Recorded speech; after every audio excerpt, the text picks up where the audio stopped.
Ready to break free from algorithms, vanity PR, and money-sucking ads? My name's Larissa Warstick, and I've learned in 7 years of jewelry marketing that content is the crown jewel. My agency, Joy Joya, takes a holistic approach, leading with laser-focused storytelling, impactful content creation, and strategic content distribution. This method has worked for the solopreneur as well as the multi-million-dollar company, and now I'm sharing the same systems and tactics with you. Here's to standing out in the sea of sparkle. Welcome to episode 272. In this episode, I am actually very excited to share one of my favorite jewelry marketing activities to kick off the new year. And yes, I'm going to nerd out about this. Giving your email subscriber list a checkup. In the world of jewelry marketing, the email list is like this lively and ever-evolving companion that it does need some TLC from time to time. Just how often you should pamper this list depends on its size, so those bigger lists require more frequent checkups, while smaller ones can enjoy a more casual check-in every now and then. But regardless, you definitely want to be thinking about the health of your email list, especially if you've never done it before. So let's dive into this world of email subscriber list rejuvenation. Later in this episode, I'll also be chatting with Hilary from Hilary Finck Jewelry, who we've been spotlighting as a jewelry brand case study. For those joining our podcast series for the first time this season, I'd suggest starting with episode 252. That way you can meet Hilary and follow her story from the beginning. But before we get into that conversation with Hilary, let's talk about what it means to have a healthy email list, how to regularly manage email list health, and what actions you can take to improve list health if it's looking a little bit under the weather. But before we get to the solid gold, I'd like to take a moment to remind you that this podcast has both audio and video, so you can either listen on your favorite podcast platform or watch on YouTube by searching Joy Joya. You can support the podcast for free by taking the time not only to subscribe, but also to leave a rating and review on Apple Podcasts.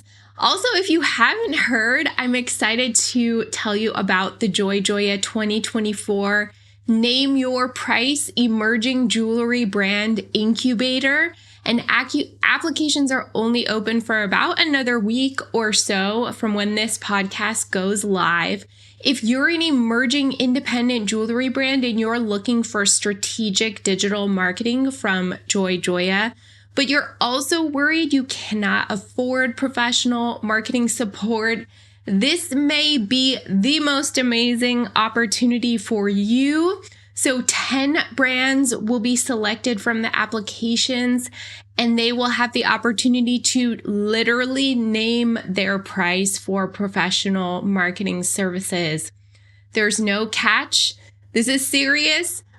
We're just so determined to make marketing more accessible in 2024 and get some jewelry brands to where I know they could be if they had the right resources and support.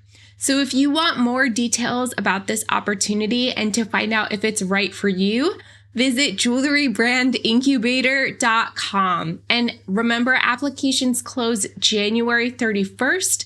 So don't wait too long. Okay, let's get into today's episode, my sparklers. Everyone focuses on their own health in the new year. Maybe you've even set some resolutions about things like nutrition and fitness, but I want to focus on a different kind of health in this podcast episode, and that's the health of your email subscriber list. So first and foremost, what does it mean to have a healthy email list? So this means having a well-maintained and engaged roster of subscribers who have willingly opted in to receive your emails. A healthy list is characterized by low bounce rates, high open and click-through rates, and minimal unsubscribes or spam complaints. And to put that in perspective for you, In the jewelry industry, that means having a 50 to 60-ish% average open rate and a 2 to 3-ish% average click-through rate. However, those averages are really going to vary based on the size of the list. So as you can imagine, if someone has a list of, say, like 50,000 subscribers, it's going to be much harder to get a high average open and average click-through rate. Those numbers will be really tough to maintain. If you have a smaller list size, then you may even see that you have higher than average numbers for open and click-through rates. And just as a side note, I also want to point out something really important regarding open rates, since this might not be common knowledge for everyone listening or watching. So a few years back, Apple introduced the iOS 14 privacy update. I won't bore you with all the technical details of this, but essentially, this privacy update hides certain data to marketers about email opens when the emails are received on Apple devices. So this means in your email marketing data that your open rates may not be entirely accurate. So you can still rely on noticeable trends. So if you consistently see your open rates going up or you consistently see them going down, that's something to pay attention to. But obsessing about the open rate from one email to another is actually totally pointless because that data is not super reliable, especially after this iOS 14 privacy update happened. Also, if you're the type of person who's worried about too many people unsubscribing because you get notifications every time someone unsubscribes from your emails, first of all, I want you to shut off those notifications because you should not be looking at them. And second of all, to put this in perspective, a good unsubscribe rate is less than 0.5%. It seems very small margin of error there, but in all my years of working with jewelry brands, I have never seen anyone exceed that. If you are in good faith following the best email marketing practices, unsubscribes are not something you should be overly worried about. Having a healthy email list also means, as I said, that people have opted in to be there. They want to be there. So it means you acquired those email addresses through an opt-in. So customers have submitted themselves, whether that's through a pop-up on your website or other sign-up form. Simply adding people to your email list because you think they would like to receive your emails is not a good marketing practice. In fact, it can very much irreparably damage the health of your email list. But when you are adding people to your list according to best practices, then it reflects a strong connection with your audience, meaning you have people there who want to receive and engage with your content. Also, a healthy email list is regularly cleaned and updated to remove inactive or irrelevant contacts. So that ensures that your emails reach that interested and responsive audience, ultimately leading to success in your email campaigns. A healthy email list should also ideally include segments that hold significance for your business, such as a segment of frequent buyers or a segment comprising of customers who have never made a purchase. But at the same time, you don't just want to make segments for the sake of making them. They should serve a purpose and be in line with goals and needs that you have for your business. So think about how you could leverage segments to better personalize and tailor your email campaigns. Also, having segments can just help you gain a deeper understanding of the diverse subscribers within your email list as well as their behavior.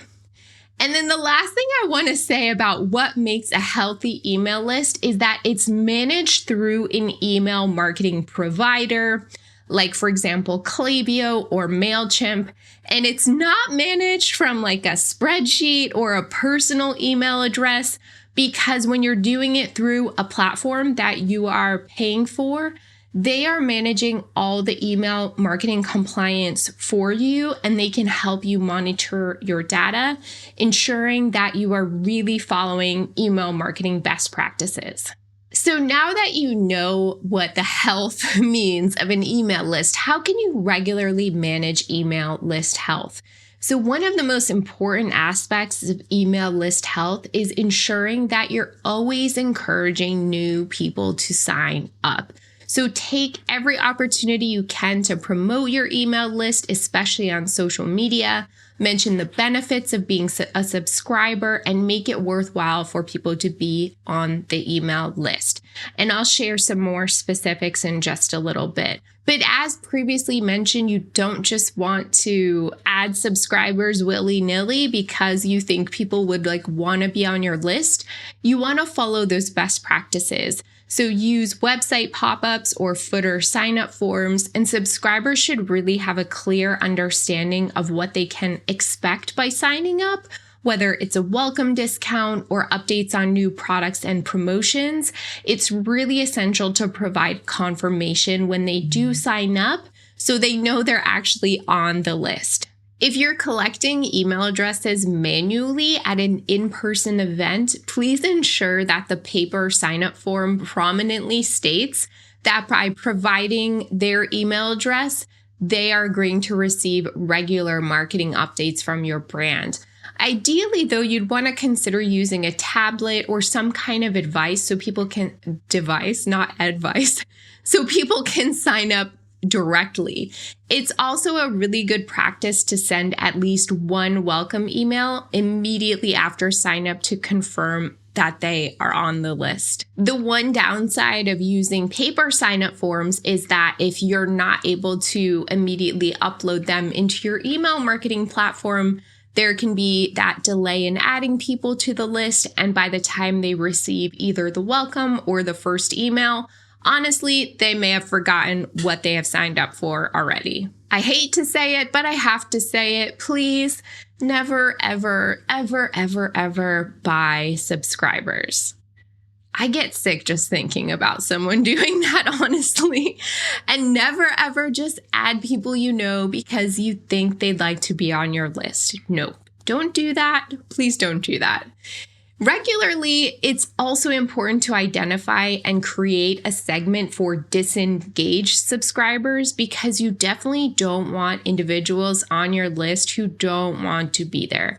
It's gonna sting a little bit to archive a group of subscribers, but overall, it's a wise move for the health of your list because that ensures that those who genuinely want to receive your emails will continue to do so. The process for creating this segment of disengaged subscribers is going to vary a little bit depending on your email provider, but generally you should segment out individuals who haven't opened or clicked on an email in, let's say, the past 90 days.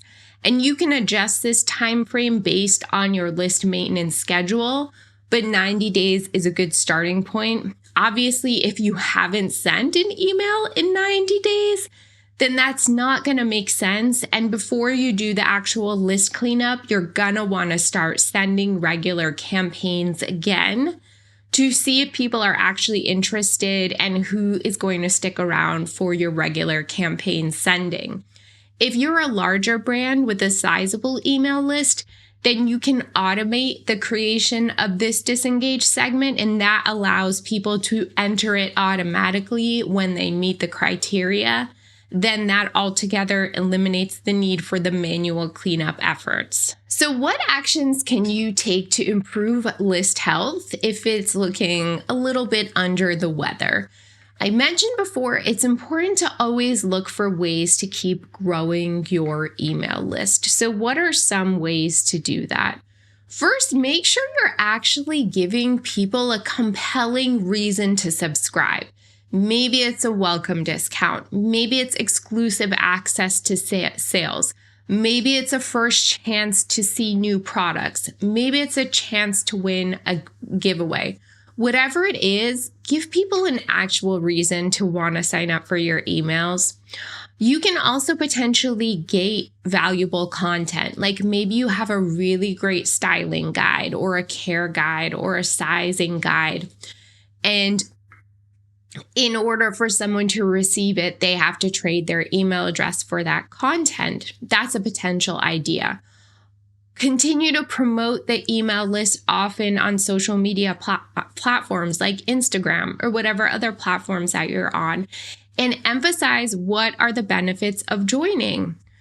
Referral programs. So if you do have a devoted and engaged existing subscriber base, maybe you can give them something in return for referring friends and family to join your email list. You can run contests or giveaways where one of the requirements to enter is subscribing to the email list. Or you can do a collaboration, like partnering with a complementary brand to cross-promote, do a giveaway, do some kind of promotion, and gain access to their audience and earn new email subscribers.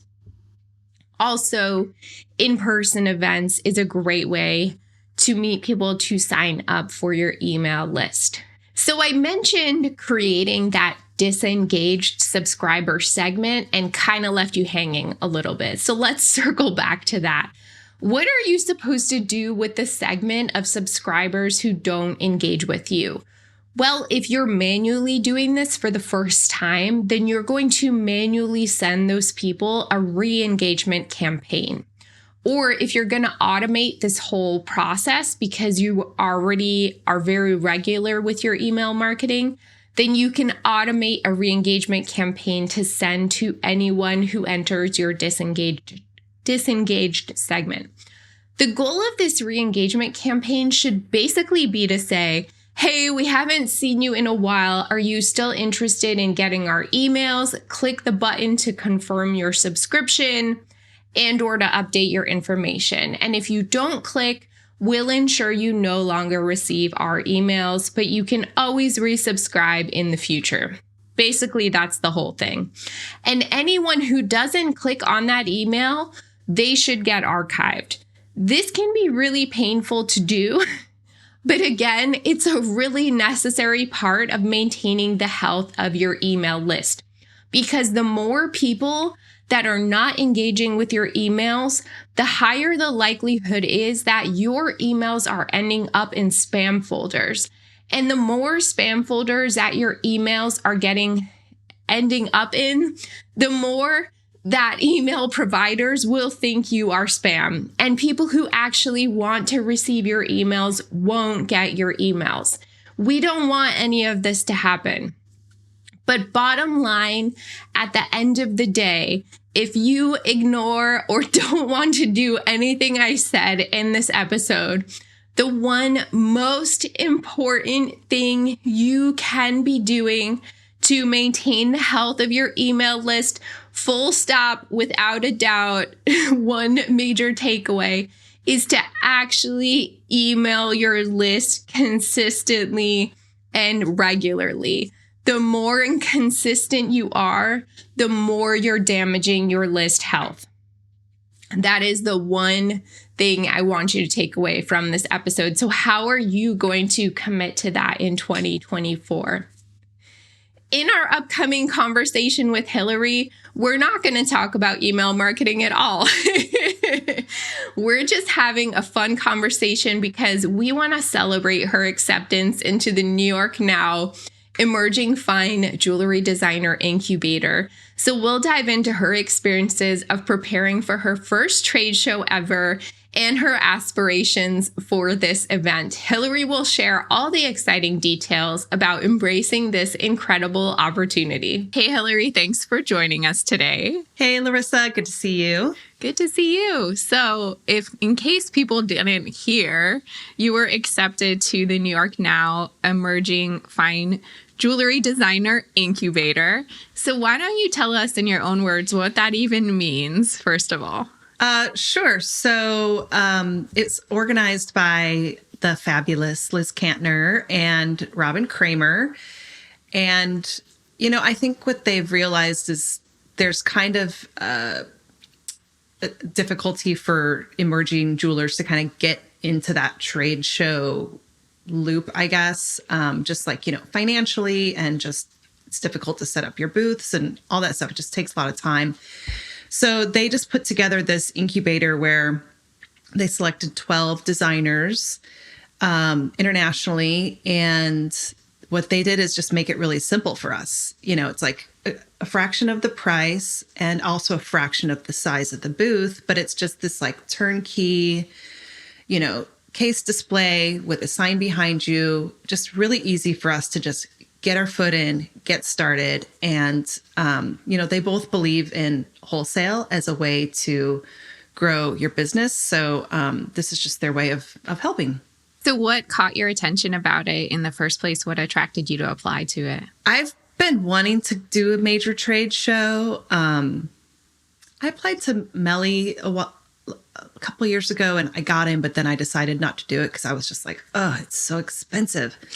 And there's just like a gazillion designers in Melly now, right? So anyway, and then you look at New York Now and you're like, oh my gosh, how do you even get started?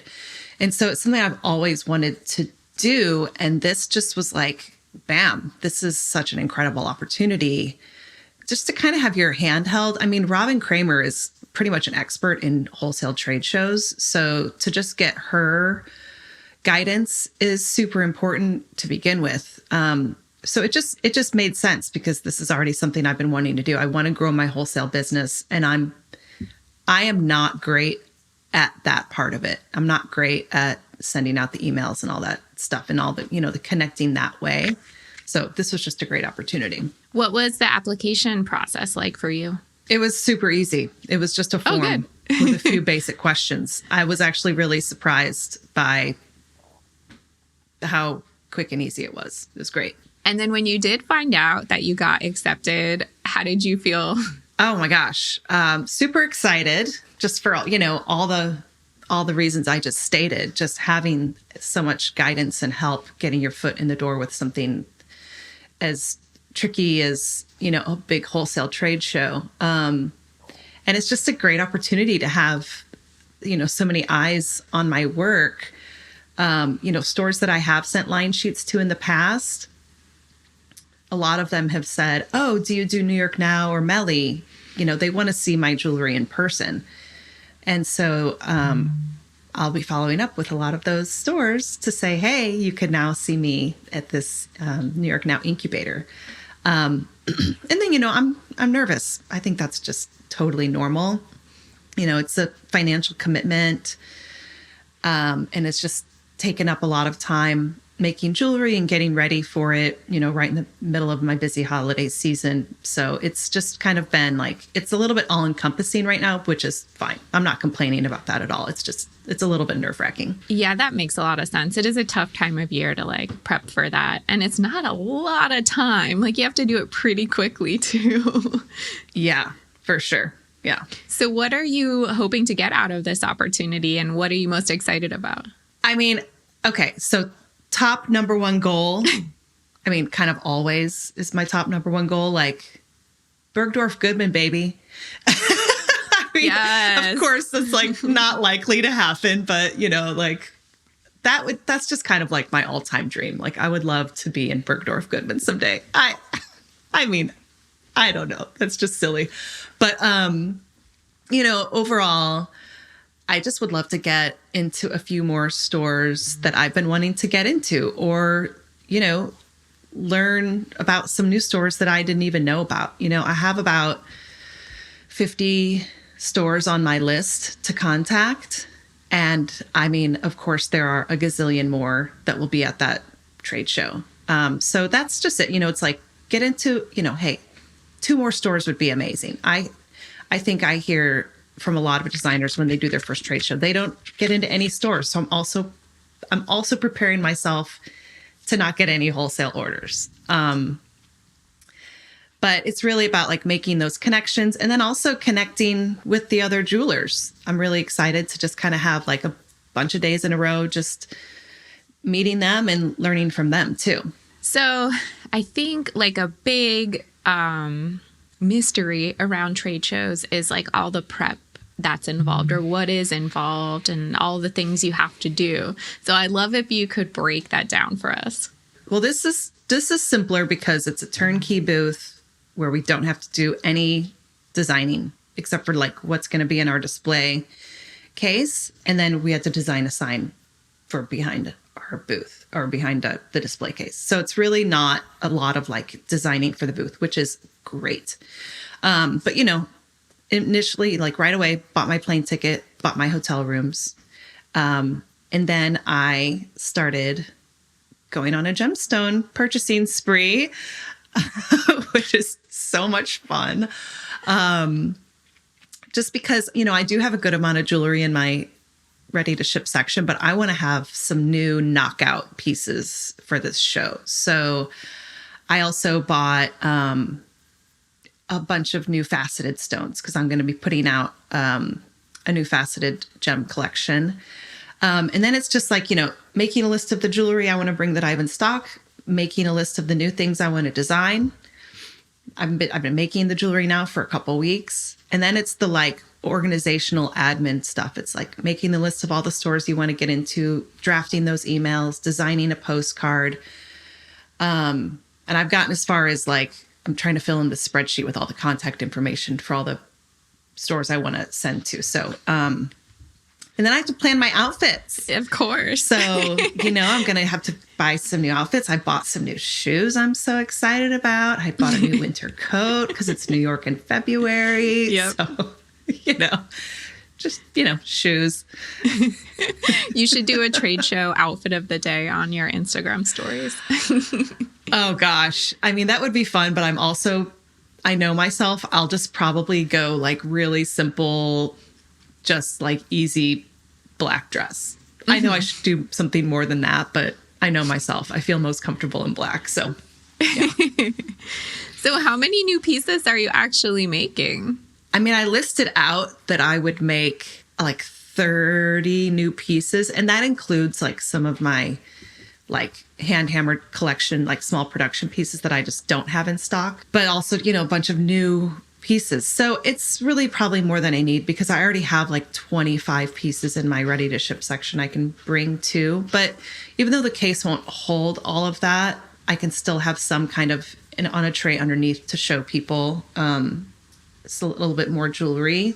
So yeah, I mean, I was just mentioning I have this new faceted gemstone collection that I'm really excited about. It's going to be 5 pieces, really bright and beautiful and sparkly faceted gems. It's just, I've done a couple custom pieces with people's faceted gemstones, but I've never actually done a whole collection for my clients with faceted gemstones. So I'm excited about debuting that there. Yeah, I'm just making pieces. Yeah, and it's cool you're going to give your email subscribers kind of like a first look at that before you do bring them to the show. Yeah, I couldn't resist. I just feel like my email subscribers are so awesome and so dedicated, and my collectors are just they're so important to me and to my business. I thought, why not reward them and kind of give them a first look at this collection and see if anyone wants any of the pieces. So in all of this prep, is any aspect like especially challenging for you or feels like extra time consuming? Yeah, it's the admin type stuff. I don't know what it is. And I don't think this is, out of the ordinary by any means. The idea of just sending emails to stores, I just can't stand it. And it's so silly because it's just what we're supposed to be doing, right? And so it's that is, causing a little bit of stress, designing a postcard to send out. It's just the stuff that it's the like sitting at home and doing. It's, of course I love being in my studio and making the jewelry. So that's the easy part, even though that's the most like time consuming and fingertip, erasing part of the work. Like my thumbprint is so messed up right now that my computer won't turn on with it won't recognize my thumbprint. I actually been having to type my password. So anyway, yeah. That sounds like some crazy criminal stuff. Like you're erasing your fingerprints. Totally. What feels surprisingly like easy or fun about the prep? Buying the gemstones has been so much fun. I've been buying the faceted stones from Noelle Habib, downtown San Francisco, and just being able to go into her office and just like see tray after tray after tray of all these gorgeous faceted stones. And I'm just so surprised at how attracted I am to faceted stones because I've always just done like cabochons. And I'm loving it. These new pieces I've made, I just am so in love with the depth and the sparkle of these stones. And I'm like, uh-oh. I might just go total faceted stones. You never know. Yeah, it's dangerous. I did see pictures, though, and they're pretty amazing. So I don't blame you. Thanks. Thank you. It's really fun. And it's been a challenge to figure out kind of a new type of setting for some of them. And it's like I think I'm like so falling in love with the long tourmalines, like the emerald cut. Mm-hmm. Oh my gosh. I just want all of them.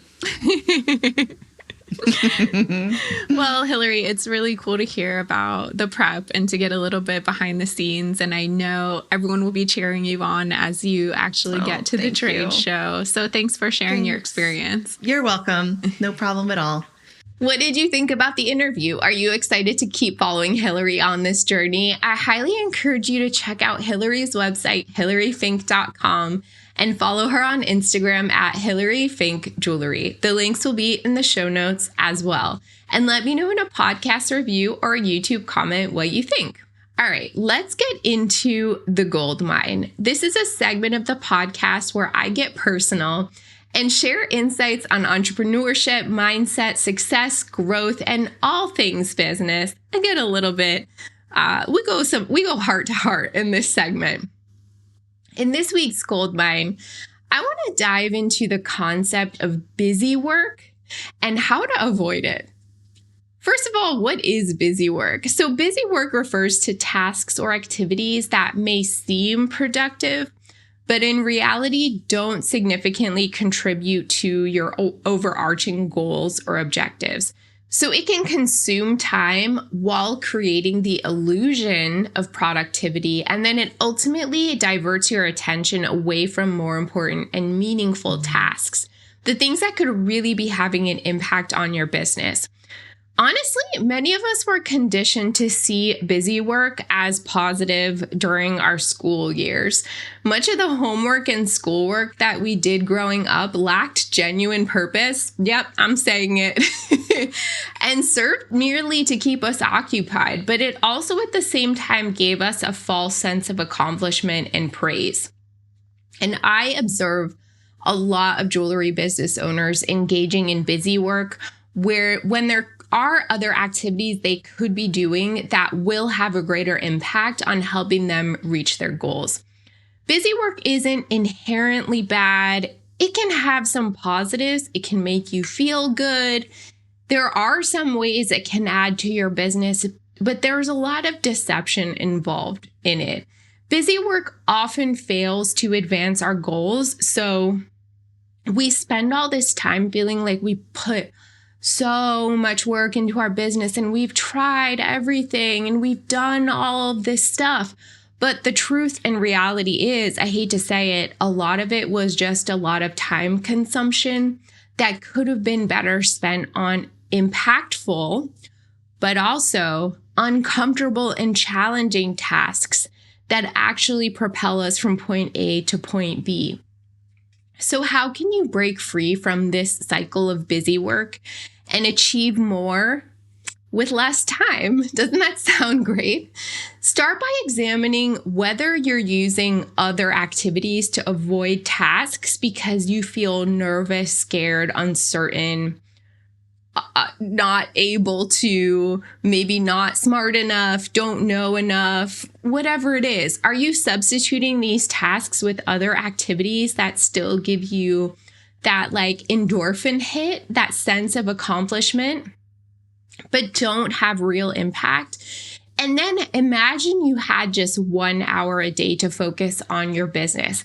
How would you then streamline your efforts to concentrate solely on the most crucial tasks, the ones that would actually help you make money, honestly? And a lot of those have to do with business development, sales, and marketing. I want you to define those tasks and prioritize them. Also, consider your attitude. This is some self-reflection stuff toward busyness. Do you kind of like being able to tell other people how busy you are? This is like an American problem, especially if you live in a big city. I think with like high achieving people, everyone likes to talk about how busy they are. I know that I have fallen into this. And then I started hearing myself tell other people how busy I was and thought, that is just so boring. So it's worth considering, how is this busyness actually adding depth, impact, and meaning to my life? And think about that. And ways you can kind of avoid busy work and get to the more impactful things. You can try time batching. You can look at the tasks you're doing that are repetitive and how can you template them or standardize them so they don't take so much time. And even if you're not in a place to hire right now in your business, I want you to start imagining who you would hire as your first hire. What would they do?